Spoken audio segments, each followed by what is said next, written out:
পাচ্ছ, this is my birthday look. আমি makeup টিউটোরিয়ালটা তোমাদের সাথে শেয়ার করতে পারলাম না, কারণ আমি ভীষণ তাড়াহুড়োর মধ্যে রেডি হয়েছিলাম।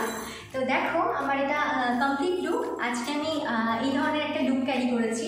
আশা করবো কেমন লাগবে না লাগবে তোমরা আমাকে কমেন্ট করে জানাবে। হ্যাঁ, আজকে আমার বার্থডে, আর পেছন দিকে দেখতেই পাচ্ছ অলরেডি আমার হাজব্যান্ড আমার জন্য ডেকোরেশন করে রেখে দিয়েছে।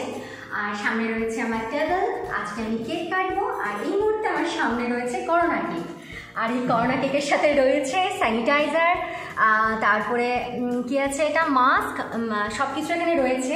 আমার তোমাদের কাছে এটাই মেসেজ দেওয়ার যে তোমরা প্লিজ স্টে অ্যাট হোম, আর বাইরে ভিডিও না, যা কিছু করবে, যেমন আমি করছি আজকে বাড়িতেই সেলিব্রেট করছি, মানে কাউকে ঠিকঠাক করে ইনভাইট করতে পারছি না, কারণ অবশ্যই আমাদের সেফটিটা মাথায় রেখেই সব কিছু করতে হবে। তো যাই হোক, সব কিছুর মধ্যে দিয়েই আনন্দ করব, তোমরা এইভাবে আনন্দ করো।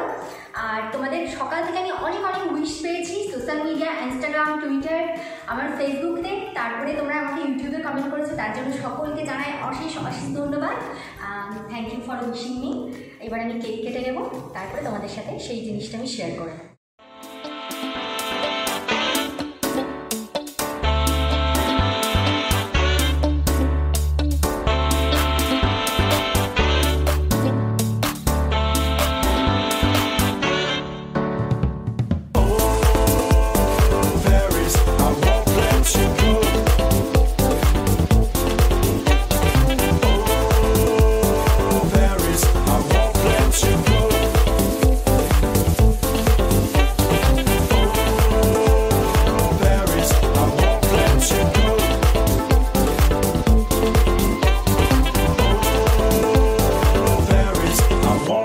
You go.